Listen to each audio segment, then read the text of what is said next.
इथे घेतलेले आहे, भेंडी घेतलेली आहे, कारळा घेतलेला आहे, इथे भोपळा घेतलेला आहे, सगळं साफ करून घेतलेलं आहे, चिरून वगैरे धुवून. इथे घेते आळू आणि त्याच्यात मका टाकले आणि शेंगदाणे.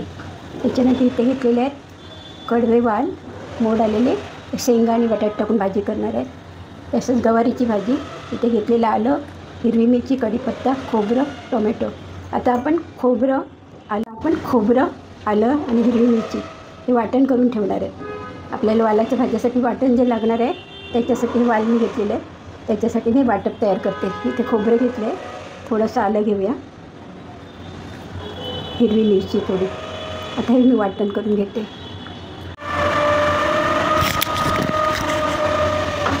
तेल गरम झालं असतील तर आपण जिरं टाकू. आपण इथे कांदा आणि लसूण वापरणार नाहीत, कारण आपण ही पितृंसाठी थाळी करत आहोत. त्याच्यासाठी आपण इथे कांदा वगैरे वापरणार नाही, फक्त कढीपत्ता,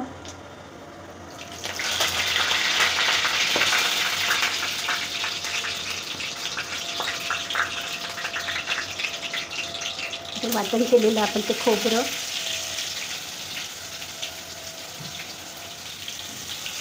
तुम्हाला पाहिजे तर धणे जिरं वगैरे पण टाकू शकता. तर मी खोबरं टाकलं.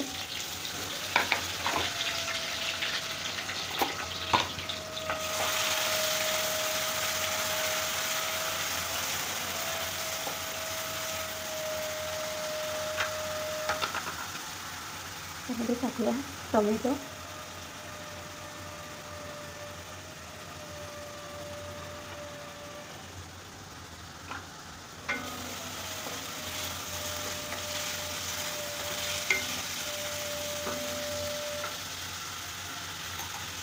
त्यांचं काश्मीरी मिर्च टाकते, कलरसाठी टाकले काश्मीरी, हळद टाकले अर्धा चमचा, आपला फक्त मसाला.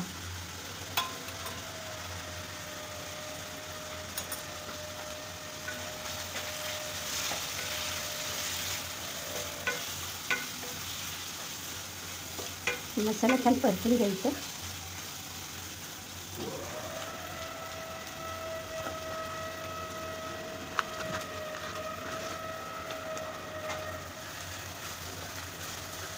अनंत चतुर्थी झाल्यानंतर पितृ 15 चालू होतं. आता यावेळेला आपल्याला काय करायचं, वाडी ठेवायची असते. कोणी पान ठेवणं सुद्धा म्हणतात, तर आपण वाडी ठेवतो पितृंसाठी. पितृंच्या ज्या आवडीच्या वस्तू असतात त्या पानावर ठेवल्या जातात, आपण वाडीवर ठेवतो. तर अनंत चतुर्थी झाल्यानंतर पितृ 15 चालू होतो. पितृ 15 कोणतेही शुभ कार्य असं केलं जात नाही. उदाहरणार्थ लग्न वगैरे, नवीन खरेदी वगैरे केली जात नाही. तर या 15 जास्तीत जास्त अन्नदान, वस्त्रदान केले जाते. आपल्याला शक्य होईल तर आपल्या गरिबांना अन्नदान केलं तरी चालू शकते. तसंच घरी ब्राह्मणाला बोलून पिंडसुद्धा घातले जातात. ज्यांना शक्य होईल ते घरी पितृंसाठी पिंडसुद्धा करतात. यामागचा उद्देश म्हणजे आपल्या पितृंना मुक्ती मिळावी हा आहे. तर त्याला आज आपण पितृंसाठी थाळी तयार करत आहोत. सगळ्यात अगोदर मी वालाचं बीड घालते, शेंगा, बटाटा आणि वाल.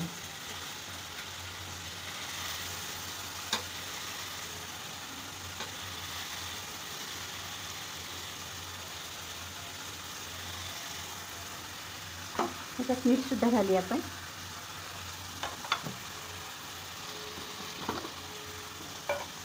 मिक्स करून घेतो. अगोदर तेलातच आपण परतून घेऊया. नंतर पाणी टाकूया. पितृंसाठी थाळी बनवते, त्याच्यामुळे याच्यात कांदा किंवा लसूण वापरत नाही. आता हे मीठसुद्धा टाकलेलं आहे. गॅसची फ्लेम स्लो ठेवले. स्लो गॅसवर आपण ही भाजी करणार आहोत.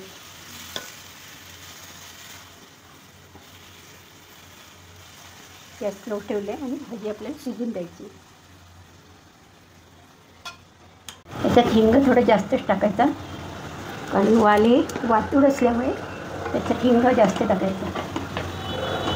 म्हणजे ह्याच्यात पाणी टाकलेलं आहे, थोडं आपण वाफेवर शिजूया, नंतर पाणी टाकूया.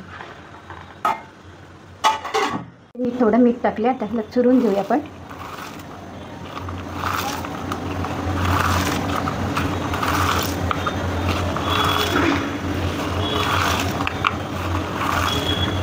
चिरल्यानंतर परत धुवून घ्यायचं कारलं. त्याच्यामुळे त्याचा कडवटपणा कमी होतो. आता ह्याच्यात आपण कांदा वगैरे काही वापरणार नाही, फक्त जिरं राई फोडणीला टाकणार. तुम्ही मिरचीवर सुद्धा करू शकता किंवा लाल तिखट टाकलं तरी चालेल.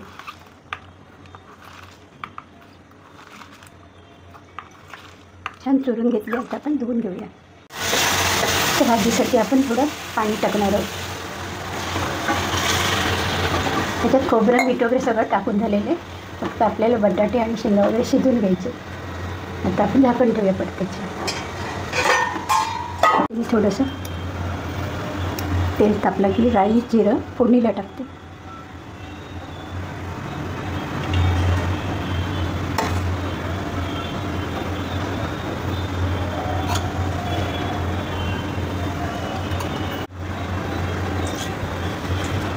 राई तडतडली की थोडं जिरा टाकूया. हिरव्या मिरचीवर करणार आहे मी. गॅसची फ्लेम स्लो ठेवलेली आहे.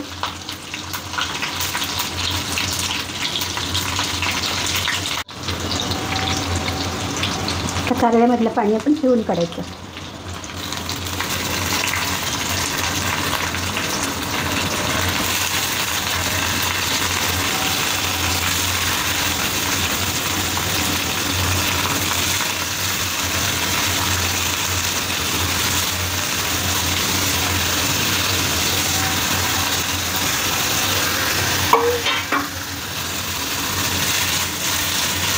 चांगले कारही शिजेपर्यंत आपल्याला त्याला परतून घ्यायचं आहे. नंतर आपण थोडीशी आता हळद टाकूया त्याच्यात.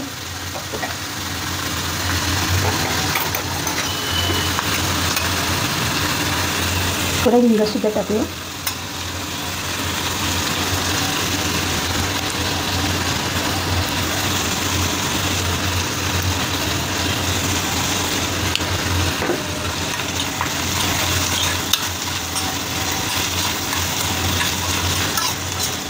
त्याच्यावर आपण झाकण ठेवूया. थोडं खरपूस होईपर्यंत आपल्याला ती शिजवून घ्यायची. नंतर शेवटी आपण मीठ आणि खोबरं टाकणार आहोत. ओलं खोबरं टाकायचं. शिजलेली आहे खरपूस. तर खोबरं टाकूया आणि मीठ टाकूया.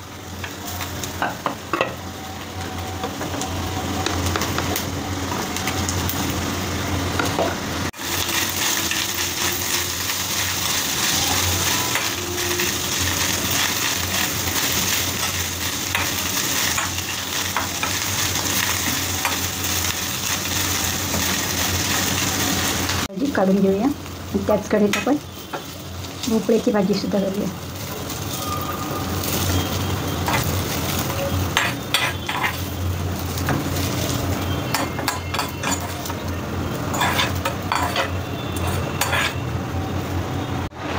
बटाटेसुद्धा शिजले आहेत. वाल बघूया शिजले का. वालसुद्धा शिजलेलं, शेंगासुद्धा शिजलेलं आहे. तर थोडं आता आपण पाणी आटवूया. म्हणजे आपल्याला थोडी सुकी भाजी पाहिजे. जास्त पातळ नको. थोडा वेळ आणखी मी गॅसवर ठेवते. गॅसची फ्लेम स्लो ठेवते. थोडी राई टाकते. जिरं. भोपळ्याच्या भाजीला हिंग जरा जास्तच टाकायचं. भोपळ्याची भाजी किंवा वालाची भाजी. हिरवी मिरची टाकते.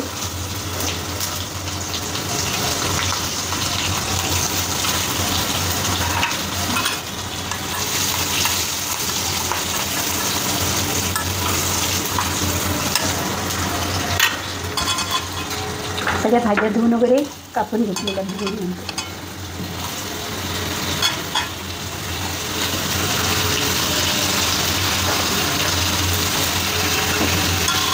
शिजल्यानंतर आपण त्याच्यात खोबरं आणि मीठ टाकणार आहे. त्याच्यात गवारी टाकली तरी चालते भोपळ्यामध्ये. पण मी गवारीची भाजी वेगळी करणार, भोपळ्याची भाजी वेगळी करते. त्याच्यात कांदा लसूण काही घातले नाही. फक्त जिरा राईची फोडणी आणि हिरवी मिरची घातली. असं वाफेवर शिजवून द्यायचं.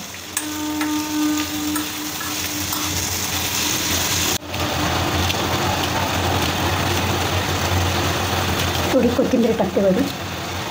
तर आपली वालाची भाजी, वाल शेंगा आणि बटाट्याची भाजी झालेली आहे. तर गॅस मी बंद करते.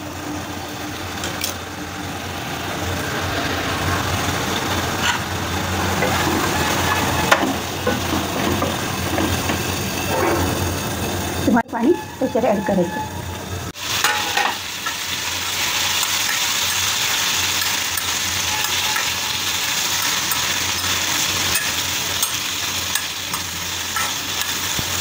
अजून भोपळा शिजलेली नाही, पण अजून झाकण ठेवूया परत त्याच्यावर.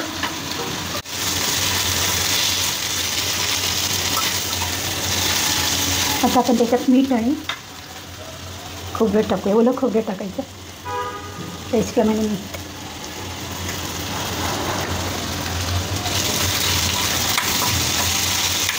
भाजी शिजायला जास्त वेळ लागत नाही, लवकर शिजते. खोबरं टाकूया.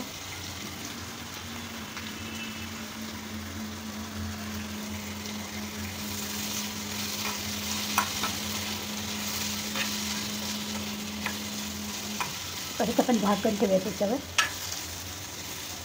अजून शिजलेली नाही आहे भाजी. इथे मी आळू शिजत ठेवलेला आहे. आळू साफ करून स्वच्छ धुवून त्याच्यात मी मका टाकले आणि शेंगदाणे टाकले आणि आता शिजून घेतले. त्याच्यात हिरवी मिरची आणि थोडंसं तेल टाकले, शिजून घेतले आणि नंतर याला मी फोडणी देणार. बाकी काही साफ टाकायचं खोबरं वगैरे ते नंतर टाकलं. आता हे आपण शिजून घेऊया. स्वच्छ धुवून घेतलेली इथे घेतली आळूची पानं. त्याच्यासाठी मी आता पीठ तयार करते.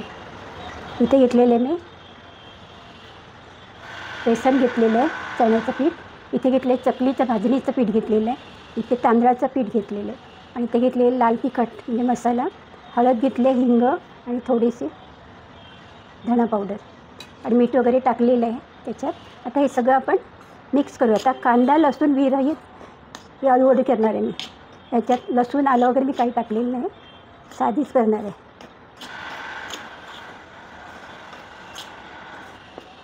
मीठ वगैरे सगळं टाकलेलं आहे. आता आपण चिंच आणि गुळाचं पाणी तयार करून ठेवलं, मी भिजत ठेवले. आता हे सगळं आपण टाकणार. उपमाचं आगळ टाकलं तरी चालते. आता माझ्याकडे चिंच आहे म्हणून चिंच टाकते.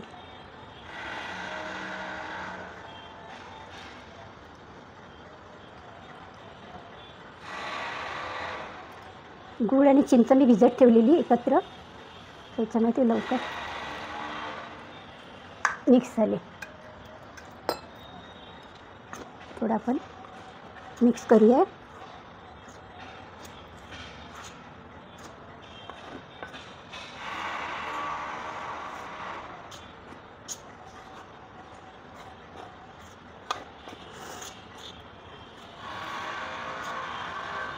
आजची ही आलूवडी आहे ती कांदा लसूण विरहित आहे. आपण पितृंसाठी जे थाळी तयार करत आहोत, थाळी म्हणा किंवा पान म्हणा, कोणी पानावर वाढी ठेवतात, कोणी ताटामध्ये ठेवतात. ज्यांना तिथी माहिती नसेल, समजा आता श्राद्ध पक्ष चालू आहे, तिथी माहिती नसेल आईवडिलांची वगैरे, तर त्यांनी काय करायचं, सर्व पितृ अमावस्येला श्राद्ध केलं तरी चालते. माहीत असेल तर त्या तिथीला करायचं.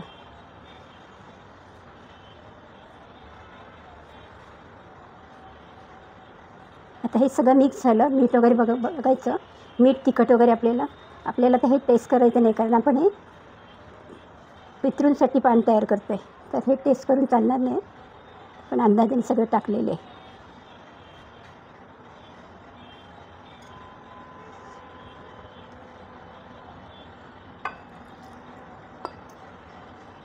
पातळसर असं पीठ तयार करायचं.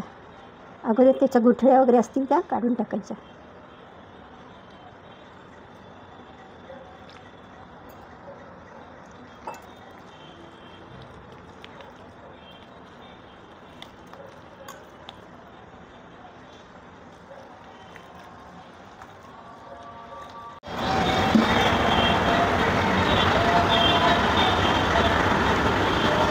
ते पान घेतलेले, पानाची वरची काढलेली रेषा असतात त्या, आणि लाटण्याने जरा लाटणीवरती लाटणं फिरवलं आहे. आता आपल्याला एक पान उलट एक पान सुलट घ्यायचं. आता ह्या पिठामध्ये कांदा लसूण काय घातलेलं नाही, साधी सिंपल अशी आलूवडी आहे.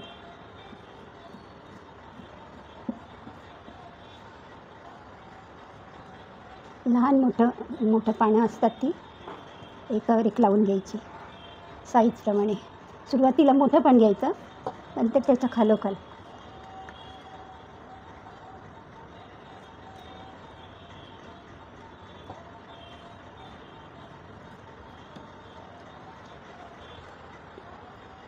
सगळीकडे व्यवस्थित लावून घ्यायची. आता याचा टोक तिकडे आहे, तर आता काय करायचं आपण, हे 2 टोक इथे आलेत, एक टोक तिकडे आला, तर आपण एक उलट आणि एक सुलट असं पान ठेवायचं.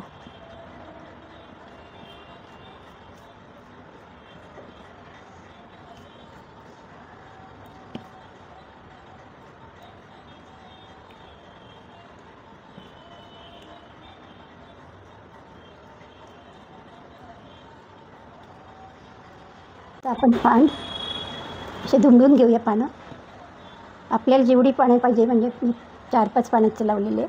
तुम्हाला जितक्या पाण्याची करायची असेल तेवढी पानं लावायची. पानाला पीठ लावायचं आणि अशा प्रकारे फोल्ड करायचं. आणि मग इथून सुरुवात करायचं फोल्ड करायला. व्यवस्थित ह्याला पण लावून घ्यायचं पीठ, म्हणजे छान लागते ती आळूवडी.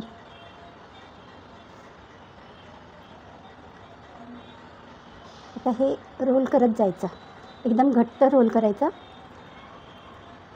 त्याने ते सुटणार नाही.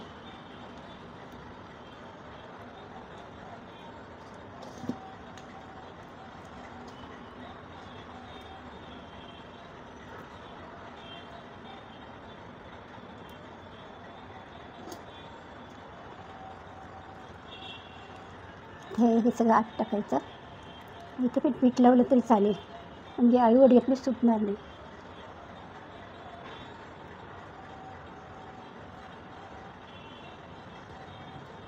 थोडंसं पीठ लावलं तर ते चिकट नाही.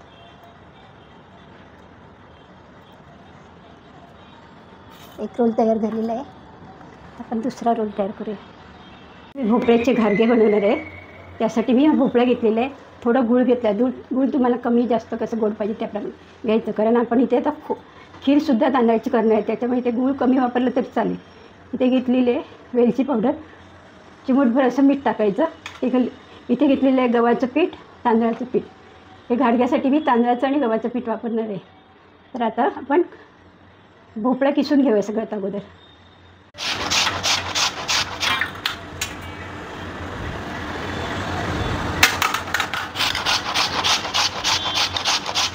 घेतलेले आता आपण गूळ आणि भोपळा मिक्स करून शिजून घेऊया.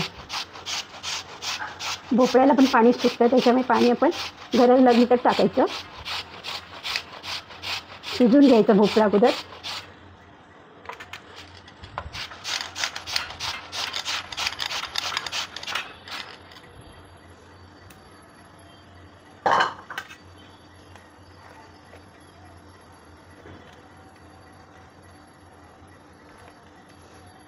आपल्याला वडे किती पाहिजे त्या अंदाजाने आपण भोपळा पण किसून घ्यायचा. इथे गूळ कमी वापरलं तरी चालेल, कारण आपण खीरसुद्धा करणार आहे, त्याच्यामुळे खीर पण गोड असणार. तर खीर तुम्ही साखरेची वत करता की गुळाची, त्याच्यावर अवलंबून आहे. आणि मी गूळ आणि खोबऱ्याचा रस टाकून खीर बनवणार आहे. आता बघा हे झालं. ह्याच्यात आपण या पॅन घेतलं, याच्यामध्ये आपण शिजून घ्या.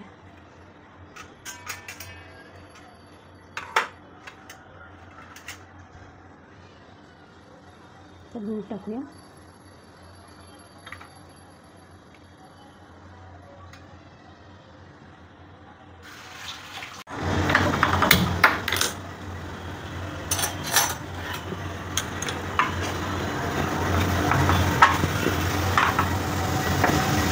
थोडंसं मीठ, किंचित वेलची पावडर.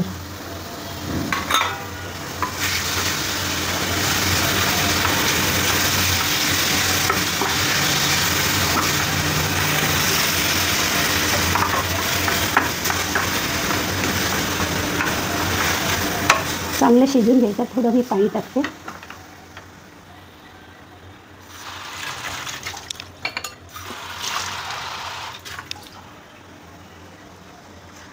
भोपळं शिजून घ्यायचं.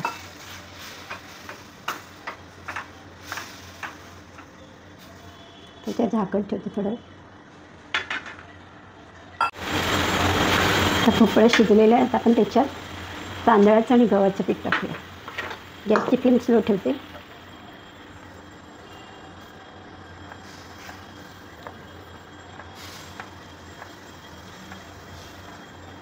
गव्हाच्या पिठाने थोडे नरम होतात वडे, घारगे जे असतात ते. काकडीचे पण करतात. माझ्या लज्जत जेवणाची या चॅनलवर काकडीचे पण घारगे कसे बनवायचे ते दाखवलेले आहे. तुम्ही पाहू शकता तो चॅनलमध्ये. गव्हाचं पीठ कमी घेतलं तर चालेल. गव्हाचं पीठ आता आपल्या पाण्याची गरज लागली थोडं कोमट पाणी घ्यायचं. काही व्यवस्थित मिक्स करायचं.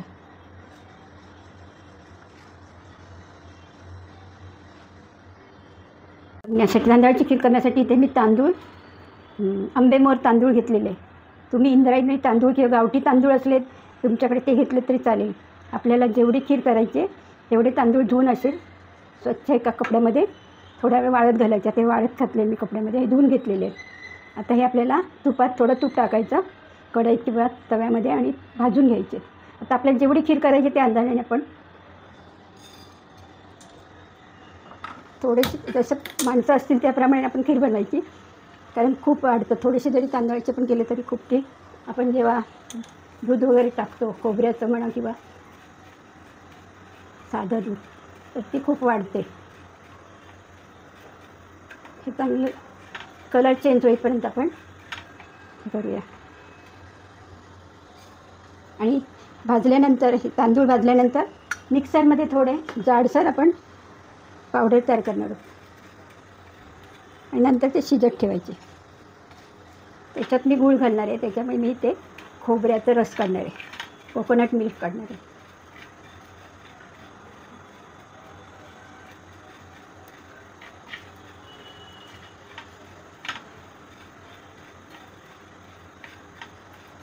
खीरसुद्धा करतो, पण आमच्यात जे कोकणात राहतात ते तांदळाचीच खीर करतात. जेव्हा पितृंचं पान ठेवतात तेव्हा. वडे तुम्ही कोणी कुठलेही करू शकता. काकडीचे पण चालतात, भोपळ्याचे पण चालतात किंवा साधे वडेसुद्धा चालतात. आपण जेव्हा काळे वाटाण्याची भाजी करतो त्याच्यावर जे वडे तयार करतो ते सुद्धा चालू शकतात. पण या दिवसात वडे आणि खिरीचा मान हा असतो पितृंना.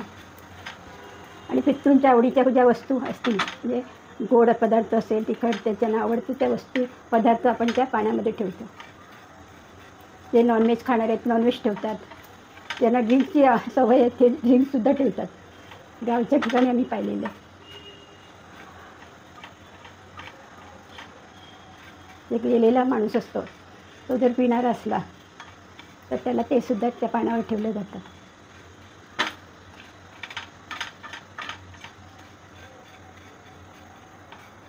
गॅसची फ्लेम स्लो ठेवायची. छान चांगले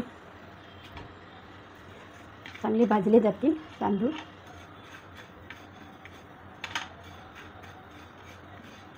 गावठी तांदळाची खीर खूप छान होते, टेस्टला पण छान लागते ती. किंवा इंद्रायणी तांदूळ पण त्याला वास छान असतो, त्याच्यामुळे त्याची पण खीर सुंदर होते.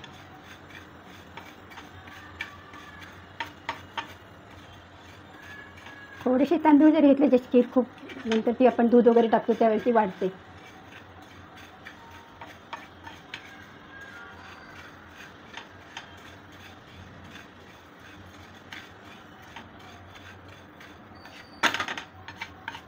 आता कलर चेंज होईपर्यंत आपल्याला ती भाजून घ्यायची तांदूळ. नंतर मिक्सरमध्ये जाडसर बारीक करायचे. एकदम बारीक पेस्ट नाही करायची. थोडे कण ठेवायचे तांदळाचे, म्हणजे काय ती आपण जेव्हा ती पाण्यात किंवा तुम्ही दुधात जरी शिजवली तर ती छान लागते.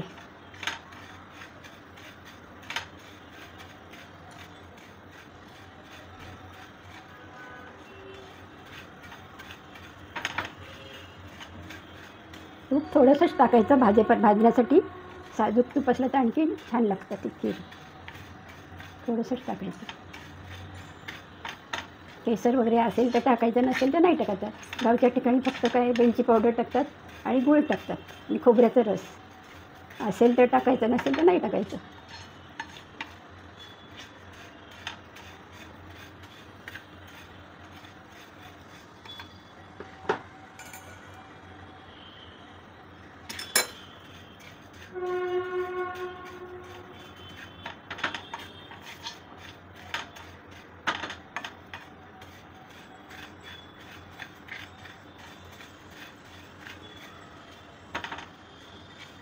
आता हे खीर मी शिजत ठेवते, नंतर साईडला वडेसुद्धा तुम्हाला करून दाखवते.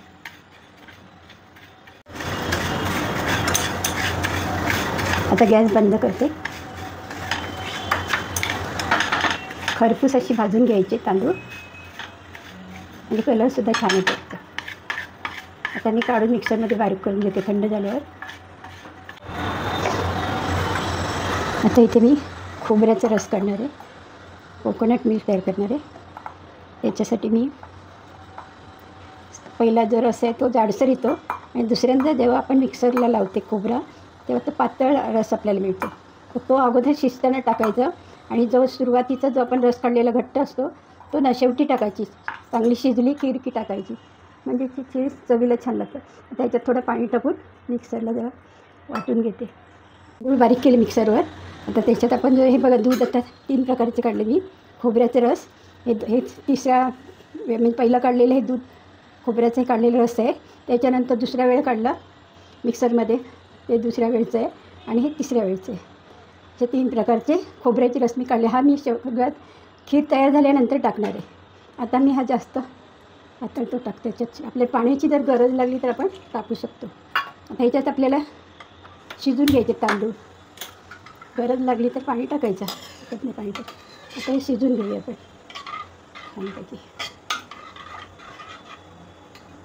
मोठी पसरट अशी कढई घ्यायची. याच्यात काय तांदूळ भाजले ना करपलेले असतात ते त्याचं हे. आता त्यात शिजून घेऊया आपण तांदूळ. हे भात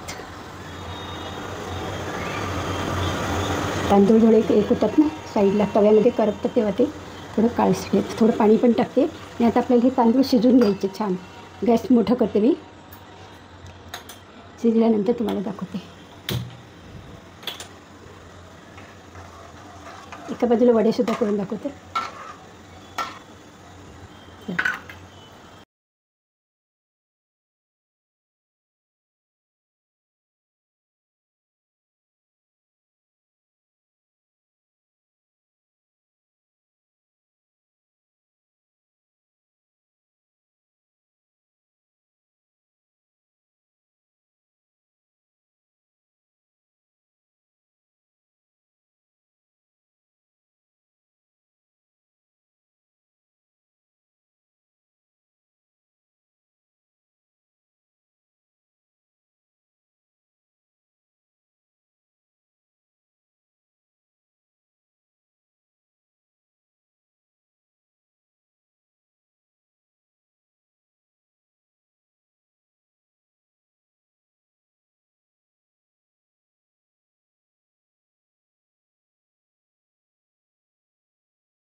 पिठाचे पण गोळे करून घेऊयात.